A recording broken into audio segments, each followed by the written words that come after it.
আচ্ছা, এরপর আমরা পড়বো গ্ল্যান্ড সম্পর্কে। তো গ্ল্যান্ডস এপিথেলিয়াল টিস্যু পড়ানোর সময় বলেছিলাম 3 ধরনের, কি কি? এরপর আমরা পড়বো গ্ল্যান্ড। গ্ল্যান্ড সাধারণত 3 প্রকারের।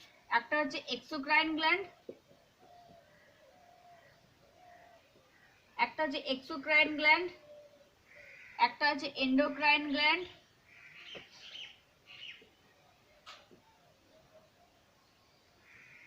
এন্ডোক্রাইন গ্ল্যান্ড, একটা হচ্ছে মিক্সড গ্ল্যান্ড, তাই না?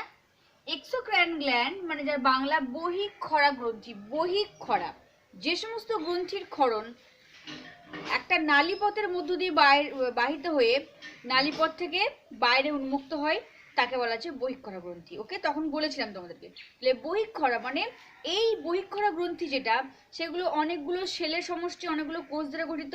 আর এই গ্রন্থির একটা নালীপথ আছে, মানে যে নালীপথের মধ্য দিয়ে কি হচ্ছে এই গ্রন্থির ক্ষরিত রসগুলো বাহিত হয়।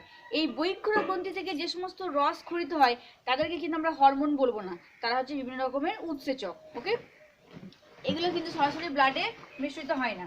তাহলে যেমন ধরো এই একটা স্ট্রাকচার, যেখানে তোমরা আগে দেখেছিলে অ্যানিমাল টিস্যু পড়ানোর সময়, এই হচ্ছে বিশেষ কোষ নিয়ে গঠিত টিস্যু,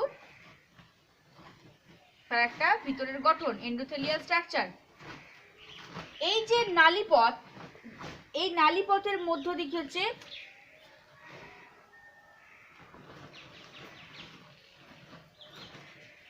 দেখতে পাচ্ছ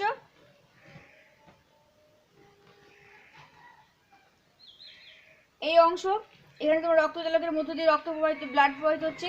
আর এই যে ভিতরে নালীপথ, এখান থেকে হচ্ছে তোমার কি এই বিভিন্ন যে রস ক্ষরিত হয়, যেটা এই নালীপথের মধ্য দিয়ে সেই রসটা বাইরে নির্গত হয়, যাকে বলা হচ্ছে এক্সোক্রাইন গ্ল্যান্ড। ওকে, তাহলে এই নালীপথের মধ্য দিয়ে বাহিত হয় বিভিন্ন ধরনের উৎসেচক, বিভিন্ন ধরনের ক্ষরিত রস পদার্থ, যার হচ্ছে কি একটা নালী বর্তমান, অর্থাৎ এই হলো গ্রন্থি, এই গ্রন্থির ক্ষরিত বিভিন্ন পদার্থ এই নালীপথের মধ্য দিয়ে বাইরে বেরোচ্ছে। ওকে, এটা হচ্ছে ডাক্ট। আর এন্ডোক্রাইন গ্ল্যান্ড হচ্ছে যার কোনো ডাক্ট নেই, অর্থাৎ এটা হচ্ছে তোমার ডাক্টলেস, নালীবিহীন যে গ্রন্থি, যেখান থেকে ক্ষরিত রস সরাসরি ব্লাডে গিয়ে মিশ্রিত হয়, তখন তাকে বলা হচ্ছে এন্ডোক্রাইন গ্ল্যান্ড। এই ধরো রক্তবাহের মধ্যে দিয়ে ব্লাড প্রবাহিত হচ্ছে। ওকে, আর এই বিভিন্ন যে সেল, সেই সেল থেকে নির্গত যে রস, সেটা সরাসরি কোথায় আসছে, এই দেখো রক্তবাহের প্রাচীরে, রক্তবাহের সঙ্গে মিশ্রিত হচ্ছে, দেখো সরাসরি ব্লাডে মিশছে। বাট এখানে হচ্ছে কি, এখান থেকে বাহিত যে নিশ্চিত পদার্থ যেগুলো একটা নালীপথের মধ্যে দিয়ে বাহিত হচ্ছে, কিন্তু এখানে এন্ডোক্রাইন গ্ল্যান্ড যেখানকার সেল থেকে নির্গত যে রস, সেটা হরমোন যেটাকে আমরা বলছি, সেটা কোথায় মিশছে, সরাসরি ব্লাডে মিশ্রিত হচ্ছে। ওকে, তাহলে আমরা বলতে পারি যে এক্সোক্রাইন গ্ল্যান্ড যেটা, সেটা হচ্ছে তোমার এক নম্বর কি নালী যুক্ত গ্রন্থি, নালীপথের মধ্য দিয়ে বাহিত হয়। ওকে, আচ্ছা, এই গ্রন্থি থেকে নিঃসৃত রসকে আমরা হরমোন বলতে পারবো না, এগুলো হচ্ছে উৎসেচক। আর এন্ডোক্রাইন গ্ল্যান্ড হচ্ছে তোমার নালীবিহীন গ্রন্থি, এটা হচ্ছে তোমার কি এই গ্রন্থি থেকে নিঃসৃত যে রস, যাকে বলা হচ্ছে হরমোন। ওকে, যেমন কি কি এক্সোক্রাইন গ্ল্যান্ড হচ্ছে তোমার বহিঃক্ষরা গ্রন্থি, ধরো লালা গ্রন্থি, যকৃৎ গ্রন্থি ইত্যাদি। লালা গ্রন্থি আমরা তোমরা জানো যে সাবলিঙ্গুয়াল, ম্যান্ডিবুলার, প্যারেঙ্গুয়াল ইত্যাদি তোমার কি না বিভিন্ন ধরনের লালা গ্রন্থি প্রেজেন্ট আমাদের শরীরের মধ্যে। আচ্ছা, লালা গ্রন্থি যকৃৎ থেকে নিঃসৃত হয় বিভিন্ন ধরনের উৎসেচক HCl। ওকে, আচ্ছা, ঘর্মগ্রন্থি,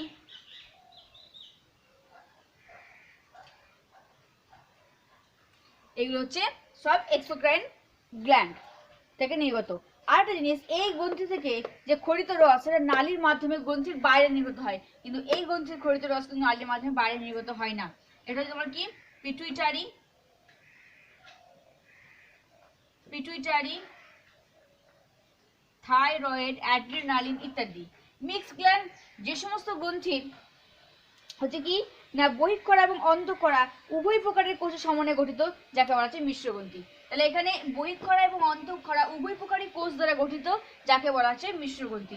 যেমন অগ্নাশয়, অগ্নাশয়, ডিম্বাশয় ইত্যাদি। বোঝা গেছে? তাহলে এক্সোক্রাইন আর এন্ডোক্রাইনের মধ্যে পার্থক্য দিলে আশা করি পারবে যে এই গ্রন্থির ক্ষরণ নির্দিষ্ট নালীর মাধ্যমে বাহিত হয়, কিন্তু এর কোনো নির্দিষ্ট নালী থাকে না, সরাসরি রক্তে মিশ্রিত হয়। এই গ্রন্থির ক্ষরিত পদার্থ উৎসেচক হতে পারে, আর এই গ্রন্থির ক্ষরিত পদার্থ হরমোন। এক্সোক্রাইন গ্ল্যান্ডের তোমার ক্ষরিত পদার্থ দেহের বাইরে নির্গত হয়, যেমন ধরো আমাদের লালা গ্রন্থি থেকে লালা রস নির্গত হয়ে মুখের মধ্যে পড়ছে। ওকে, বোঝা গেছে? কিন্তু এখানে সরাসরি রক্তে মিশ্রিত হচ্ছে। লালা গ্রন্থি, যকৃৎ গ্রন্থি, ঘর্মগ্রন্থি, পিটুইটারি, থাইরয়েড, অ্যাড্রিনালিন, এইগুলো হচ্ছে তোমার কি না এন্ডোক্রাইন গ্ল্যান্ড। আর মিক্স গ্ল্যান্ড যেখানে এক্সোক্রাইন বহিঃক্ষরা গ্রন্থি এবং অন্তঃক্ষরা গ্রন্থি উভয় কোষের সমন্বয়ে গঠিত, যে গ্রন্থিটা করা যায় মিক্স গ্ল্যান্ড, অগ্নাশয় এবং ডিম্বাশয়। দেখো এরপর আমরা দেখবো এন্ডোক্রাইন গ্ল্যান্ড। গ্ল্যান্ড বলতে কি জানো? গ্ল্যান্ড হচ্ছে এই যে গ্ল্যান্ড গ্রন্থি বলতে কি বোঝায়, যে কোনো একটা সেল বা কতগুলো সেলের সমন্বয়ে গঠিত টিস্যু, যার প্রকৃতি বা নেচার হচ্ছে কোনো কিছুকে সিক্রেট করা বা ক্ষরণ করা, তাকে আমরা বলছি গ্রন্থি। তাহলে গ্রন্থি হচ্ছে কতগুলো কোষের সমন্বয়ে গঠিত, যাদের প্রকৃতি হচ্ছে তোমার কিছু সিক্রেশন করা, তাকে বলা হচ্ছে গ্ল্যান্ড। ওকে, আর এই ধরো ইউনিসেলুলার আর মাল্টিসেলুলার হতে পারে গ্ল্যান্ড, তাই না? ইউনিসেলুলার বা সিঙ্গেল সেল নিয়ে গঠিত হচ্ছে গ্ল্যান্ড, যেমন কি গোবলেট, একটা সেল নিয়ে গঠিত গ্ল্যান্ড। গোবলেট, গোবলেট তোমরা জানো কোষ, যেটা একটা সিঙ্গেল সেল নিয়ে গঠিত, এটা গ্রন্থি। এই এন্ডোক্রাইন গ্ল্যান্ড যেগুলোর প্রকৃতি হচ্ছে কি যে হরমোন ক্ষরিত করে, এরা কি সিক্রেশন করে? এন্ডোক্রাইন গ্ল্যান্ড বা অন্তঃক্ষরা গ্রন্থি থেকে মেনলি হরমোন ক্ষরিত হয়। সেই হরমোন ইন্টারস্টিশিয়াল ফ্লুইড বা দেহ তরলের মধ্যে পৌঁছায়। সেই দেহ তরল থেকে সেটা ব্লাডের ক্যাপিলারি জালকের ব্লাডের মধ্য দিয়ে, ব্লাডের জালক ক্যাপিলারির মধ্য দিয়ে সারা দেহতে ছড়িয়ে পড়ে। ওকে, আরেকটা জিনিস, খুব মানে সামান্য পরিমাণে এই হরমোন কিন্তু অনেক বিগ পরিমাণে প্রভাব ফেলতে পারে শরীরের মধ্যে। দেখো এরপর আমরা আলোচনা করব হিউম্যান এন্ডোক্রাইন সিস্টেম, অর্থাৎ মানুষের অন্তঃক্ষরা তন্ত্র কাকে বলে। বিভিন্ন অন্তঃক্ষরা গ্রন্থি নিয়ে গঠিত তন্ত্রকে বলা হচ্ছে এন্ডোক্রাইন সিস্টেম বা অন্তঃক্ষরা তন্ত্র। সেই অন্তঃক্ষরা তন্ত্র যে এন্ডোক্রাইন গ্ল্যান্ডের সমন্বয়ে গঠিত, সেই বিভিন্ন অন্তঃক্ষরা গ্রন্থিগুলো কি কি দেখো। তাহলে আমাদের দেহে এন্ডোক্রাইন গ্ল্যান্ড বা অন্তঃক্ষরা গ্রন্থিগুলোর কি কি নাম, কি কি আগে আমাদের এগুলো সম্পর্কে পরিচিত হতে হবে। এক হচ্ছে হাইপোথ্যালামাস, হাইপোথ্যালামাস, নেক্সট হচ্ছে পিটুইটারি,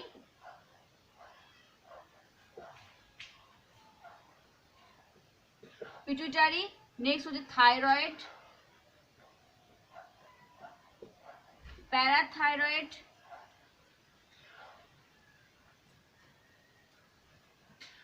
পিনিয়াল, অ্যাড্রিনাল,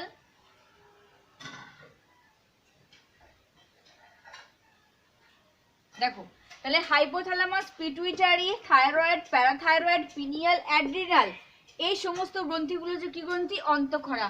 আর এই অন্তঃক্ষরা গ্রন্থিগুলোর সমন্বয়ে গঠিত সিস্টেম বা তন্ত্রকে বলা হচ্ছে এন্ডোক্রাইন সিস্টেম। এরপর আমরা এই একটা একটা করে আলোচনা করব। হাইপোথ্যালামাস কি, পিটুইটারি, থাইরয়েড, সেখান থেকে নির্গত হরমোন কিভাবে কন্ট্রোল হচ্ছে এবং তাদের গ্রন্থির অভাবজনিত যে রোগগুলো সেগুলো কি কি সেগুলো পড়বো। দেখো এই যে আমরা বলছি এন্ডোক্রাইন গ্ল্যান্ড, অন্তঃক্ষরা গ্রন্থি, এন্ডোক্রাইনোলজি মানে কি জানো?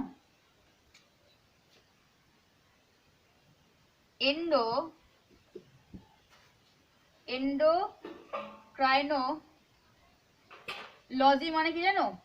The study of the structure and function and their disease endocrine system, অর্থাৎ অন্তঃক্ষরা গ্রন্থির গঠন, তাদের সম্পর্কে, তাদের কাজ, বিভিন্ন ডিজিজ, এইগুলো সম্পর্কে স্টাডি করাকে বলা হচ্ছে endocrinology. Okay, the study of structure, function of endocrine gland and diagnosis as well as treatment ইত্যাদি। the study of structure, function, diagnosis function of endocrine gland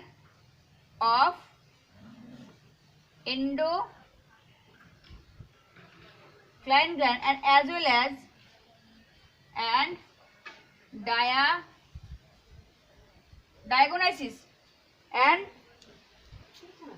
diagnosis as well as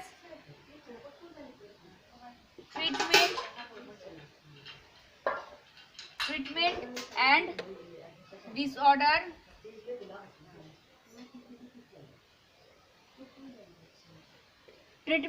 disorder of this endocrine system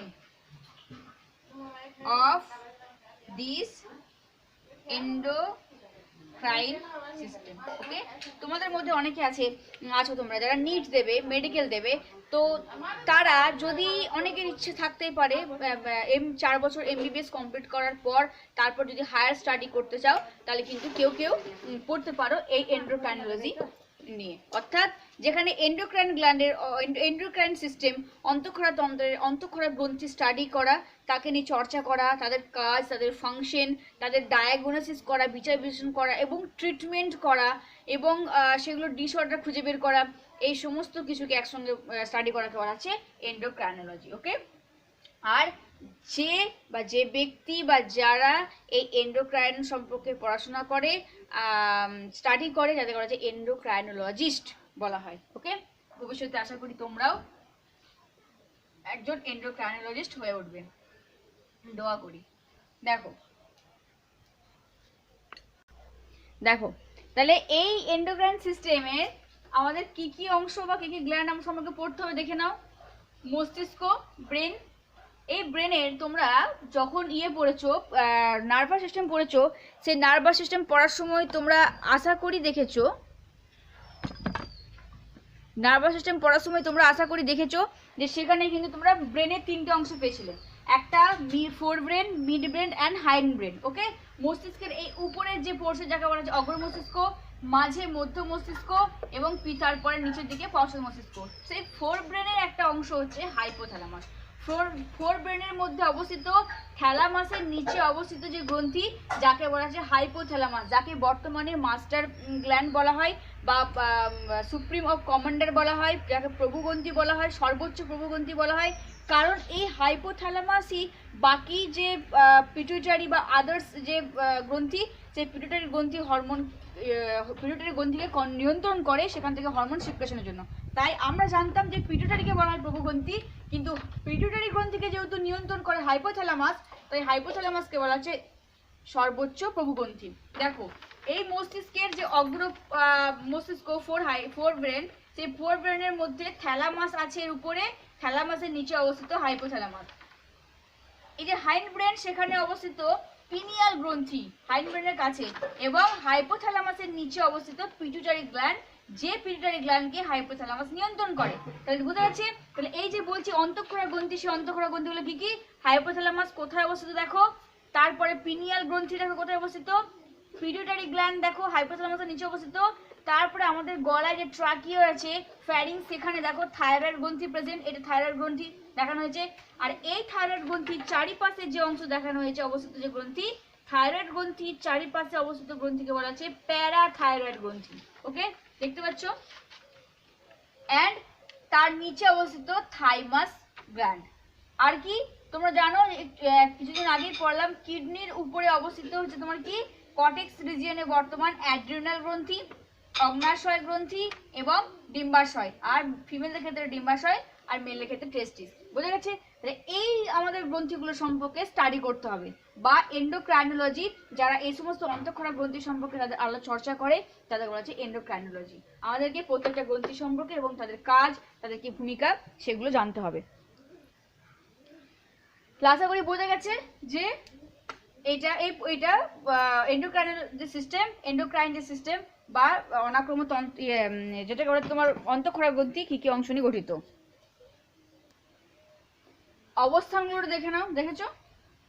আচ্ছা, তাহলে এরপর আমরা first করব যেটা এই endocrine সিস্টেমের মধ্যে আমরা প্রথম যেটা করব সেটা হচ্ছে হাইপোথ্যালামাস। ফার্স্ট গ্ল্যান্ড আমরা কি দেখলাম?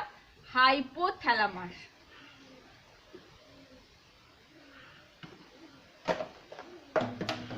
হাইপোথ্যালামাস আচ্ছা, এই হাইপোথ্যালামাস কোথায় অবস্থিত? এই যদি মস্তিষ্ক, এটা যদি আমাদের ব্রেন হয়, তার কি কি অংশ বললাম? ফোর ব্রেন, মিড ব্রেন এবং হাইন্ড ব্রেন। এটা হাইন্ড ব্রেন। এই ফোর ব্রেনের সামনের অংশে থ্যালামাস অবস্থিত, আর এই থ্যালামাসের নিচে অবস্থিত হচ্ছে হাইপোথ্যালামাস। এটা হচ্ছে হাইপোথ্যালামাস। আর এই হাইপোথ্যালামাসের নিচে অবস্থিত হচ্ছে কি? হাইপোথ্যালামাসের নিচে অবস্থিত পিটুইটারি। পিটুইটারি পিটুইটারি দেখতে একদম ছোট্ট মোটর দানার মতো। ওকে, দেখো তাহলে এই হচ্ছে থ্যালামাসের নিচে অবস্থিত হাইপোথ্যালামাস। তাহলে হাইপোথ্যালামাস সম্পর্কে আমরা এখন আলোচনা করব। দেখো, যদি তোমরা ধরো নিজেরা যদি মনে করো যে ধরো একটা বাড়ি, ঠিক আছে, সেই বাড়ির 4 দেওয়াল যুক্ত একটা রুম কল্পনা করো। সেই রুমের মাঝখানে ধরো তোমরা বসে আছো। সেই রুমের যে মেঝে, সেই রুমটার মেঝে, একটা বাড়ি রুম, সেই রুমের মধ্যে ধরো আমরা বসে আছি, সেই মেঝেটা হচ্ছে তোমার হাইপোথ্যালামাস। ওকে, আর রুমের যে রুফ, যে ছাদ, রুমটার যে ছাদ, সেই ছাদকে কি বলা হচ্ছে? মেঝে হচ্ছে হাইপোথ্যালামাস, ছাদ হচ্ছে এপিথ্যালামাস, আর দেওয়াল হচ্ছে থ্যালামাইন, আর ছাদের যে গহ্বর সেটাকে বলা হচ্ছে তোমার কি? ডায়নসেফালেন। বোঝা গেছে?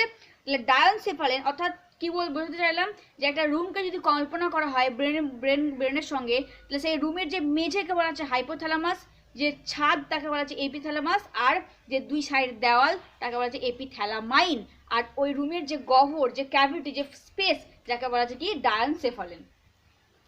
এটা দেখো, এই হাইপোথ্যালামাসের কথা যেটা বললাম, তাহলে সেটা অগ্র মস্তিষ্কের মধ্যে অবস্থিত। থ্যালামাসে, অগ্র মস্তিষ্কে থ্যালামাসের নিচে অবস্থিত। এই থ্যালামাস থেকে যে হরমোনগুলো, মানে থ্যালামাস থেকে সেই হরমোনগুলোকে বহন করে নিয়ে আসে কে জানো? পোর্টাল শিরা। অর্থাৎ হাইপোথ্যালামাস থেকে পিটুইটারির সঙ্গে, অগ্রখণ্ডের সঙ্গে যোগাযোগ রাখতে সাহায্য করে যে অংশটা, যাকে বলা হচ্ছে পোর্টাল শিরা। এই হাইপোথ্যালামাস থেকে নিঃসৃত হরমোনগুলো হাইপোথ্যালামাস থেকে পিটুইটারিতে আনতে সহায়তা করে। পোর্টাল শিরা কি? পোর্টাল শিরা হচ্ছে না দেহের যে সমস্ত অঙ্গ থেকে, অর্গান থেকে ব্লাড কালেক্ট করার পর সেগুলো সরাসরি কোথায় যাওয়ার কথা? যেগুলো ভেনাস ব্লাড, সেই ভেনাস ব্লাডগুলো দেহের বিভিন্ন অংশ থেকে, অঙ্গ থেকে কালেক্ট হয়ে সেটা সরাসরি হার্টে পৌঁছাবার কথা, কিন্তু সরাসরি হার্টে না গিয়ে কোনো অঙ্গে পৌঁছায় আগে, পৌঁছানোর পর তারপরে সেখান থেকে হার্টে পৌঁছায়, একে বলা হচ্ছে পোর্টাল শিরা। তাহলে পোর্টাল শিরা কি বললাম? যে এই যে হেপাটিক পোর্টাল শিরা বলছি, যে কোনো অঙ্গ, অর্গান থেকে যে ব্লাড কালেক্ট হয় সেটা সরাসরি হার্টে না গিয়ে কিছু অর্গান, মানে সরাসরি হার্টে না গিয়ে সেটা কি হয়? কোনো অর্গানে যায়, সেখান থেকে হার্টে ফিরে যায়। ওকে, যেমন ধরো তোমাদের বলি GnRH। হাইপোথ্যালামাস কি করলো? গোনাডো গ্রোথ হরমোন রিলিজিং যে হরমোন, সেটা তৈরি করলো। তৈরি করার পর সেই হরমোন সরাসরি ব্লাডে না গিয়ে, সরাসরি মানে ব্লাডের থ্রু হার্টে না গিয়ে সেটা কি করলো? পিটুইটারি, অ্যান্টেরিয়র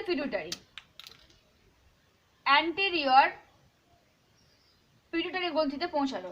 সেই পিটুইটারি গ্রন্থি আবার জিএইচ হরমোনকে, মানে জিএইচ হরমোন উৎপন্ন করতে সক্ষম হলো। অর্থাৎ বলতে চাইলাম যে এই হাইপোথ্যালামাস থেকে উৎপন্ন যে সমস্ত, মানে হাইপোথ্যালামাস থেকে উৎপন্ন যে নিঃসৃত হরমোন, সেই হরমোন পিটুইটারিতে পৌঁছতে সাহায্য করে, যে তাকে বলা হচ্ছে হাইপোফাইসিয়াল পোর্টাল সিস্টেম। মনে রাখবে,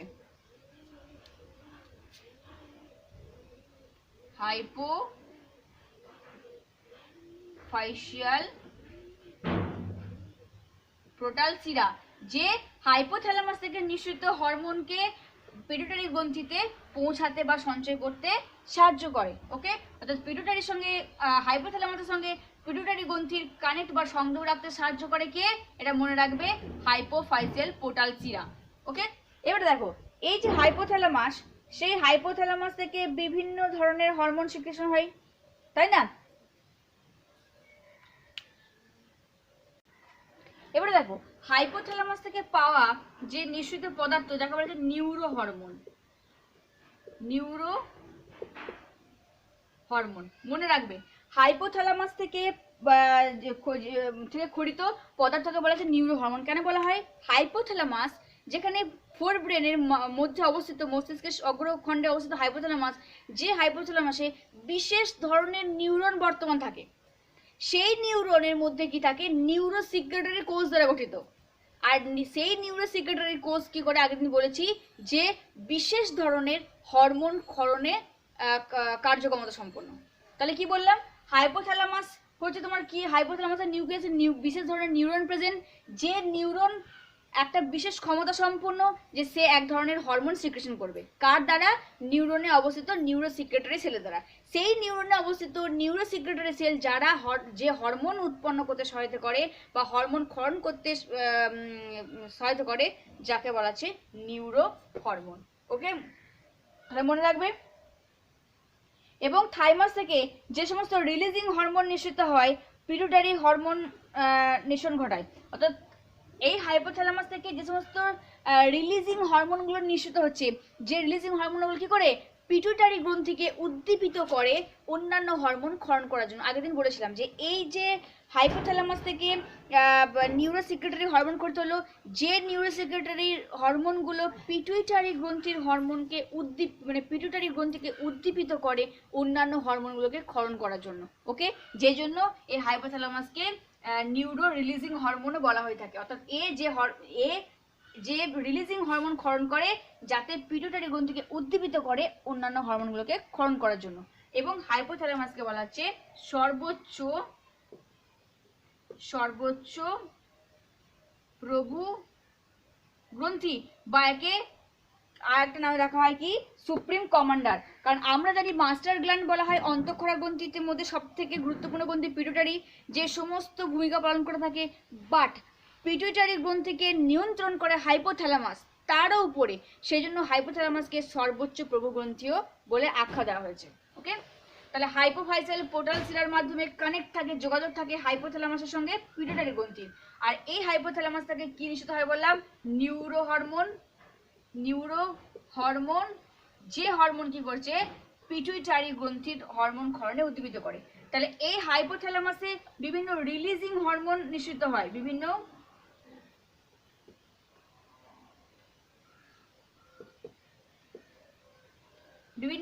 রিলিজিং হরমোন। কি কি দেখো? রিলিজিং হরমোন কি কি? যেমন ধরো ACTH। দেখো কত সুন্দর একটা জিনিস। তাহলে আমরা কি কি পড়লাম? আমরা এখানে মেনলি পড়লাম যে অন্তঃক্ষরা গ্রন্থির মধ্যে কি কি অংশ পড়লাম? Hypothalamus, pituitary, thyroid, parathyroid, pineal, thymus ইত্যাদি গ্ল্যান্ড, অ্যাড্রিনাল ইত্যাদি গ্ল্যান্ড পড়লাম। আচ্ছা, যার মধ্যে আমরা হাইপোথ্যালামাস পড়লাম, যেটা অগ্রমস্তিষ্কে থ্যালামাসের নিচে অবস্থিত, এবং যে হাইপোথ্যালামাস কি করে? না পিটুইটারি গ্রন্থির সঙ্গে সংযোগ রাখতে সহায়তা করে একটা হেপাটিক হাইপোফাইসিয়াল পোর্টাল শিরার মাধ্যমে। আর এই হাইপোথ্যালামাস এক ধরনের নিউরো হরমোন সিক্রেশন করে, কারণ হাইপোথ্যালামাসের মধ্যে বিশেষ ধরনের নিউরন অবস্থান থাকায় সেই নিউরন যে হরমোন সিক্রেশন করে যাকে নিউরো হরমোন বলা হচ্ছে। আর এই নিউরো হরমোন পিটুইটারি গ্রন্থিকে উদ্দীপিত করে বাকি হরমোন নিঃসরণ করার জন্য, যে জন্য হাইপোথ্যালামাসকে সর্বোচ্চ প্রভুগ্রন্থি বলা হয়। আর সেই হাইপোথ্যালামাসের রিলিজিং হরমোনগুলো কি কি? দেখো ARH এর পুরো নাম হচ্ছে তোমার কি? অ্যাডিনোকর্টিকোট্রফিক রিলিজিং হরমোন। এই অ্যাডিনোকর্টিকোট্রফিক রিলিজিং হরমোন, যে হরমোনটা হাইপোথ্যালামাস থেকে নিঃসৃত হয় হয়ে পিটুইটারির অগ্রখণ্ডকে উদ্দীপিত করে ACTH, অ্যাডিনোকর্টিকোট্রফিক হরমোন নিঃসরণ করার জন্য। বোঝা গেছে? তাহলে এটি পিটুইটারি অগ্রখণ্ডকে ACTH ক্ষরণের জন্য উদ্দীপিত করে। ক্ষরণে উদ্দীপিত করে কে? ARH। কোথায়? হাইপোথ্যালামাস থেকে উৎপন্ন। TRH thyrotrophin releasing hormone. এই হরমোনটা হাইপোথ্যালামাস থেকে সিক্রেশন হয়ে অগ্র পিটুইটারিকে কি করে? না উদ্দীপিত করে STH somatotrophic hormone or growth hormone ক্ষরণে উদ্দীপিত করে। GHRH growth hormone releasing hormone. Growth hormone releasing hormone হচ্ছে এই হরমোন পিটুটারিকে অগ্র পিটুটারি থেকে নির্গত হরমোন হচ্ছে এসিটিএইচ, এসটিএইচ, জিএইচ, আর এইগুলো হচ্ছে রিলিজিং হরমোন, মানে উদ্দীপিত করে এই সমস্ত হরমোন, যাকে নিউরো হরমোন বলা হচ্ছে, যারা পিটুটারি গ্রন্থিকে উদ্দীপিত করবে এই সমস্ত হরমোনকে ক্ষরণ করার জন্য। তাহলে এই গ্রোথ হরমোন রিলিজিং হরমোন যেটা অগ্র পিটুটারিকে উদ্দীপিত করবে কি হরমোন ক্ষরণ করার জন্য? গ্রোথ হরমোন ক্ষরণ করার জন্য।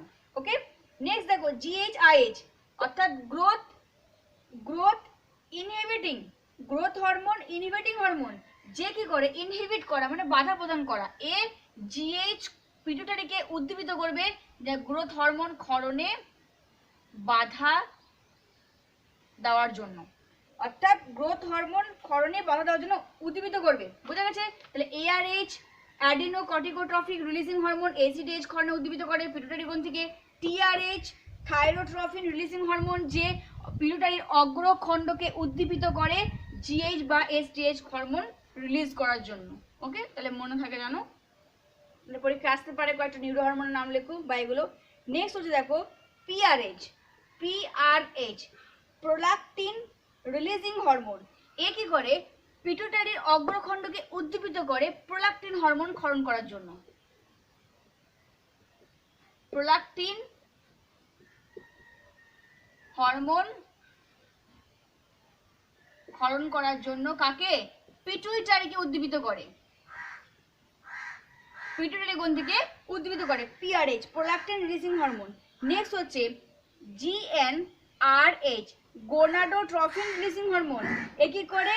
না পিটুটারি অগ্রখণ্ডকে উদ্দীপিত করে এফএসএইচ ফলিকল স্টিমুলেটিং হরমোন এবং এলএইচ ক্ষরণে উদ্দীপন করার জন্য, লিউটিনাইজিং হরমোন উৎপন্ন করার জন্য। ওকে, নেক্সট হচ্ছে এমআরএইচ মেলানোসাইট রিলিজিং হরমোন। এ কি করে? অগ্র পিটুটারি খণ্ডকে এটা পিটুটারির মধ্যখণ্ডকে এমএসএইচ বা মেলানোসাইট হরমোন ক্ষরণের জন্য উদ্দীপিত করে এমএসএইচ।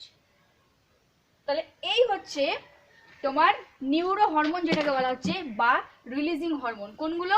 টিআরএইচ, ওকে, তারপর আমরা দেখলাম এটিএইচ, পিআরএইচ, দেন আমরা দেখলাম জিএইচআরএইচ, যেগুলো পিটুটারির অগ্রখণ্ডকে উদ্দীপিত করে পিটুটারি গ্রন্থি থেকে বিভিন্ন হরমোন নিঃসরণের জন্য। সেই জন্য পিটুটারিকে বলা হচ্ছে সর্বোচ্চ গ্রন্থি বা সুপ্রিম কমান্ডার। তো তোমাদেরকে এই রিলিজিং হরমোনগুলোর ফুল ফর্ম মনে রাখবে, আর কোন রিলিজিং হরমোন, যেমন এটিএইচ এআরএইচ অ্যাডিনোকর্টিকোট্রফিক রিলিজিং হরমোন, এই হরমোনটা হাইপোথ্যালামাস থেকে নিঃসৃত হয়ে পিটুইটারি গ্রন্থিকে উদ্দীপিত করে এসিটিএইচ অ্যাডিনোকর্টিকোট্রফিক হরমোন রিলিজ করার জন্য। জিএইচআরএইচ গ্রোথ হরমোন রিলিজিং হরমোন, যে পিটুটারি গ্রন্থির অগ্রখণ্ডকে উদ্দীপিত করে গ্রোথ হরমোন রিলিজ করার জন্য। বোঝা গেছে কি বলতে চাইলাম? আচ্ছা,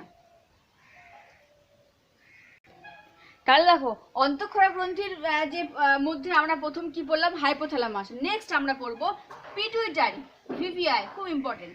তাহলে পরীক্ষা দিতে আসে নিউরো হরমোন কোথা থেকে সিক্রেশন হয়, কি বলবে? হাইপোথ্যালামাস থেকে।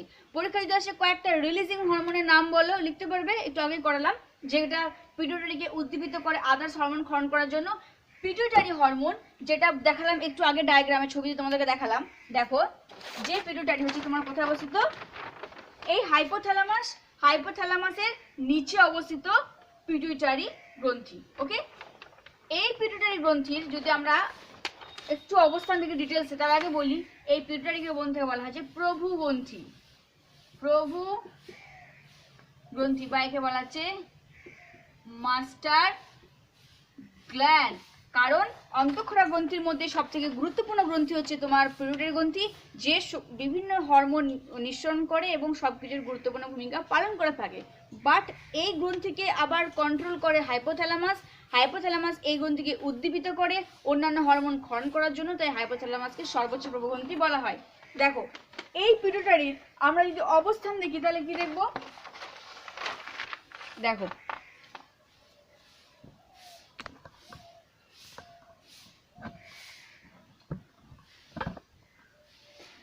দেখো পিটুইটারির অবস্থানে ভালো করে লক্ষ্য করে রাখো। এইটা হচ্ছে হাইপোথ্যালামাস। আর এই হাইপোথ্যালামাসের সঙ্গে যুক্ত নিচে অবস্থিত হচ্ছে পিটুইটারি, যার দুটি খণ্ড। এটা হচ্ছে তোমার পশ্চাৎখণ্ড আর একটা হচ্ছে তোমার অগ্রখণ্ড। ওকে, আর এই হাইপোথ্যালামাস যে নিউরো হরমোন এবং তার এই যে পিটুইটারি দুটোর মধ্যে, তার দুটোর মধ্যবর্তী যে অংশ বা দুটোকে যোগাযোগ রক্ষাকারী অংশকে বলা হচ্ছে ইনফ্যান্ডিবুলাম। ওকে, ইনফ্যান্ডিবুলাম হচ্ছে কি না, এ হাইপোথ্যালামাস মানে নিউরো হরমোন আর এদিকে পিটুইটারি গ্রন্থি থেকে নিঃসৃত হরমোনের মধ্যে যোগাযোগ রক্ষাকারী অংশ। দেখো এ হচ্ছে স্ফেনয়েড অস্থি, আর এই স্ফেনয়েড অস্থির মধ্যে কি থাকে, সেলা টার্সিকা।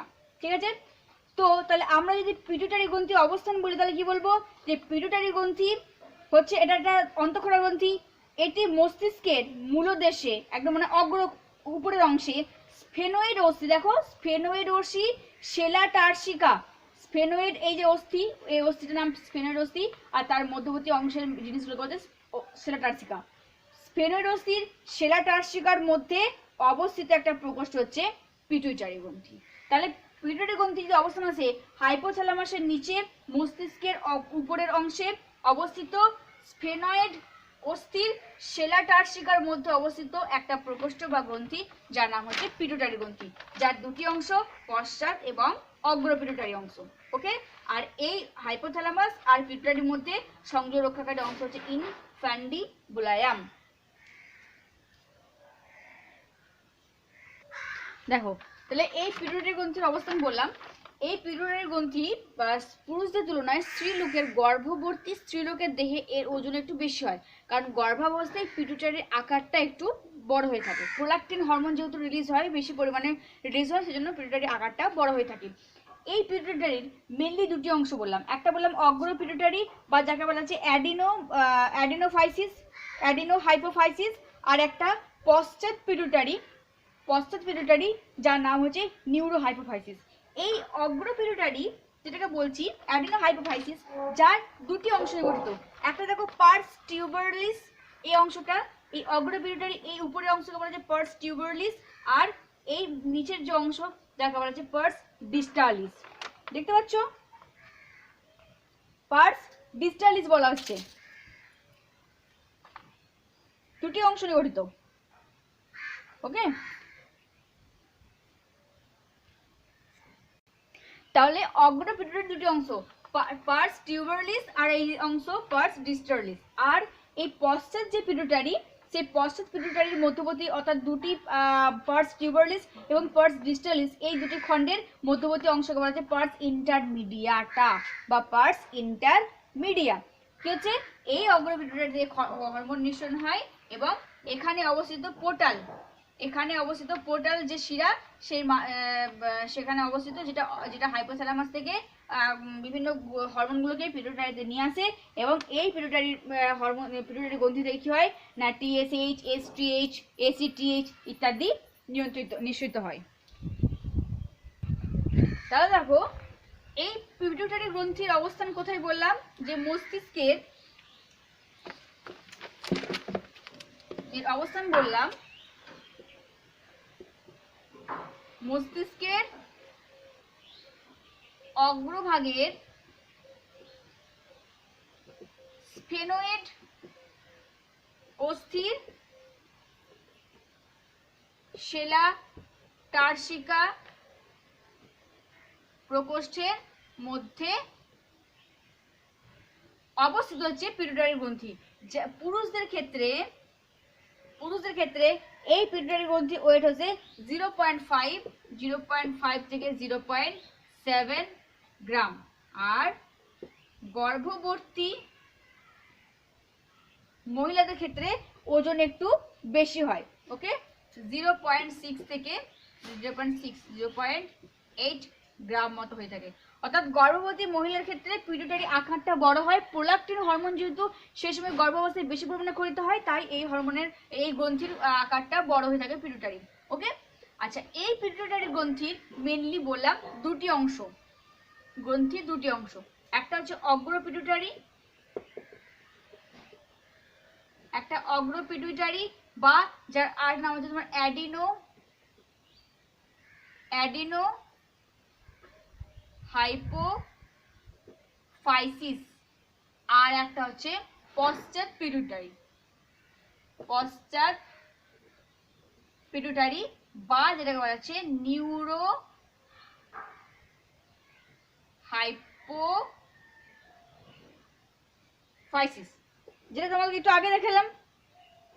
ওকে, আচ্ছা, এই অগ্র পিটুইটারি আবার দুটি অংশ নিয়ে গঠিত। একটা হচ্ছে কি পালস, দুটি অংশ। একটা হচ্ছে কি বললাম যে পালস টিউবারলেসিস। দেখো তাহলে অগ্র পিটুইটারি দুটি অংশ, একটা হচ্ছে পার্স টিউবারলেসিস, পার্স টিউবারলেস, আর একটা হচ্ছে তোমার কি পার্স ডিস্টালিস। দেখালাম তোমাদেরকে একটু আগে যে কি কি অংশ। এই যে অগ্র পিটুইটারি, এই অগ্র পিটুইটারির মধ্যে পার্স টিউবারসিস, পার্স টিউবারলিস আর পার্স ডিস্টালিস। ওকে, আর পশ্চাৎ পিটুইটারি হচ্ছে তোমার কি পার্স মিডিয়া বা যেটাকে ইন্টারমিডিয়া বলা হয়। কোনটা? এই অংশটাকে বলা হচ্ছে, এই অংশটাকে বলা হচ্ছে দুটি খণ্ড, পার্স টিউবারলিস এবং পার্স ডিস্টালিসের মধ্যবর্তী অংশ হচ্ছে কি না পার্স ইন্টারমিডিয়া।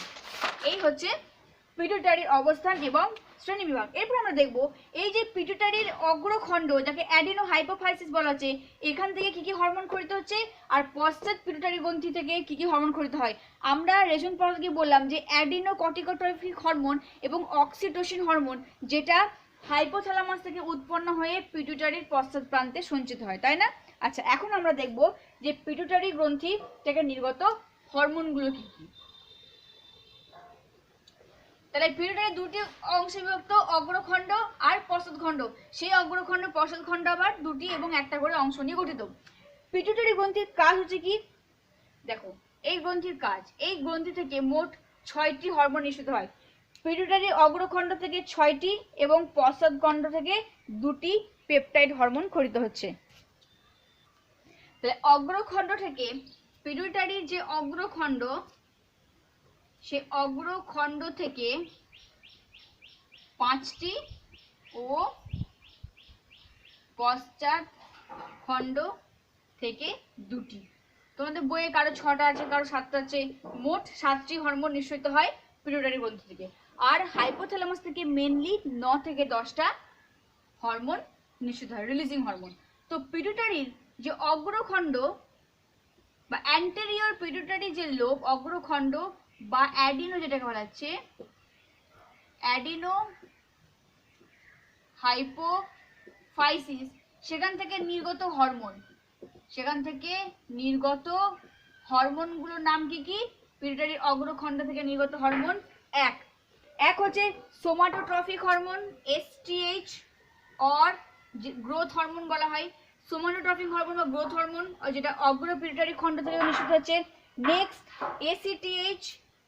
এসিটিএইচ পুরো নামগুলো লিখে নেবে, অ্যাডিনো কর্টিকোট্রফিক হরমোন বা যেটাকে বলা হচ্ছে কি কর্টিকোট্রফিক হরমোন। ওকে, আচ্ছা, থার্ড হচ্ছে তোমার কি টিএসএইচ, তোমরা জানো থাইরয়েড স্টিমুলেটিং হরমোন, যেটা কিন্তু পিটুইটারি অগ্রখণ্ড থেকে নিঃসৃত হয়। আচ্ছা, ফোর্থ হচ্ছে গোনাডোট্রফিক হরমোন।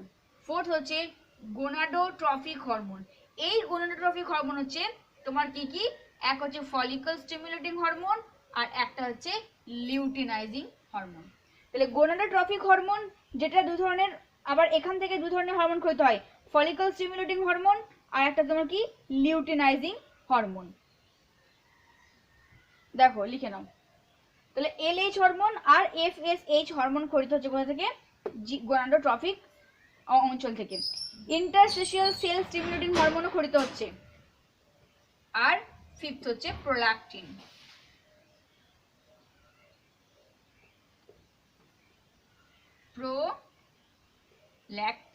তাহলে বোঝা গেছে পিটুইটারির অগ্রখণ্ড থেকে নিঃসৃত হরমোন সোমাটোট্রফিক হরমোন বা GH, ACTH, adeno corticotrophic hormone, thyroid stimulating hormone, gonadotrophic hormone, follicle stimulating hormone, luteinizing hormone এবং প্রোল্যাকটিন। তো এইগুলো মাথাতে মাইন্ডে পুরো সেট করতে হবে যে কোনগুলো নিউরো হরমোন, কোনগুলো অগ্র পিটুইটারি থেকে কি কি হরমোন খরিত হয়, পশ্চাৎ পিটুইটারি থেকে কি কি হরমোন খরিত হয়। কারণ যদি তুমি কোনো কোশ্চেনে আনসার দাও তখন এটা অবশ্যই উল্লেখ করবে যে সেই হরমোনটা অগ্র পিটুইটারি থেকে খরিত হয়েছে নাকি পশ্চাৎ পিটুইটারি হরমোন থেকে খরিত হয়েছে। বা কোনো আনসার লেখার সময় এটাও বলতে পারো যে এই ধরো ACTH সম্পর্কিত একটা কোশ্চেন এলো, বা তোমাদেরকে বললো গ্রোথ হরমোন কাকে বলা হয়, তোমরা বলতে পারো যে হাইপোথ্যালামাস দ্বারা নিয়ন্ত্রিত পিটুইটারি গ্রন্থির অগ্রপ্রকোষ্ঠ থেকে নির্গত হরমোন হচ্ছে STH বা সোমাটোট্রফিক হরমোন। মানে একদম ডিপলি আনসার, এগুলো মনে রাখবে। সরি অ্যাকচুয়ালি কাটা গেছিল, কি কি বললাম, সোমাটোর অগ্রখণ্ড বা অ্যাডিনোফাইসিস থেকে নির্গত হরমোনগুলো কি কি, সোমাটোট্রফিক হরমোন আর growth hormone, ACTH adenocorticotrophic hormone, thyroid stimulating hormone, gonadotrophic hormone বা গোনাডোট্রফিক হরমোনের মধ্যে আমরা ফলিকল স্টিমুলেটিং হরমোন এবং লিউটিনাইজিং হরমোন আর প্রোলাক্টিন হরমোন, এই হরমোনগুলো নিশ্চিত হচ্ছে পিটুইটারি গ্রন্থির অগ্রখণ্ড থেকে, যেটা মনে রাখতে হবে।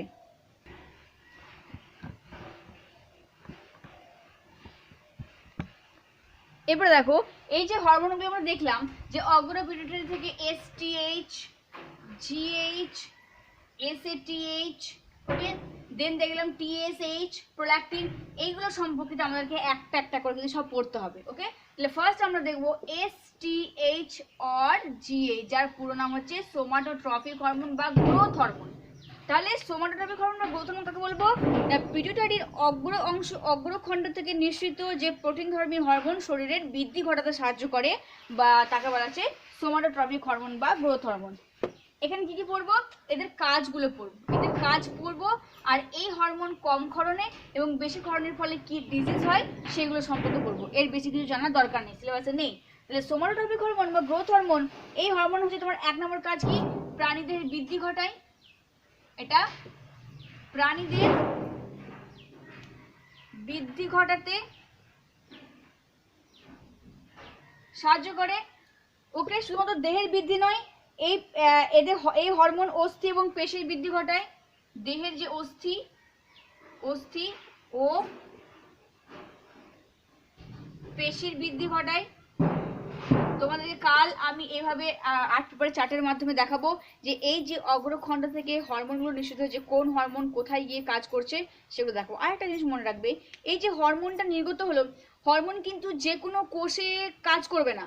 যে কোষে রিসেপ্টর আছে, মানে হরমোনকে বাইন্ড করার জন্য কিছু রিসেপ্টর কোষ থাকে, সে টার্গেট সেল যেখানে বর্তমান, সেই সেলেই একমাত্র হরমোন গিয়ে বাইন্ড করবে বা কাজ করবে স্পেসিফিক্যালি। ওকে, তাহলে মনে রাখতে হবে সোমাটোট্রফিক হরমোন বা গোনাড হরমোন, সোমাটোট্রফিক হরমোন বা গ্রোথ হরমোনের কাজ কি, প্রাণীদের বৃদ্ধি ঘটায়, অস্থি পেশির বৃদ্ধি ঘটাতে সাহায্য করে, দেহে প্রোটিন সংশ্লেষ ঘটায়, দেহে প্রোটিন সংশ্লেষ ঘটাতে সাহায্য করে। ওকে, আর কি করে, এদের কোষের সংখ্যা বৃদ্ধি করে। এই সোমাটোট্রফিক হরমোন রক্তে গ্লুকোজের পরিমাণ বাড়ায়, রক্তে গ্লুকোজের পরিমাণ বাড়ায়, এবং দেহের সঞ্চিত ফ্যাটকে কমায়,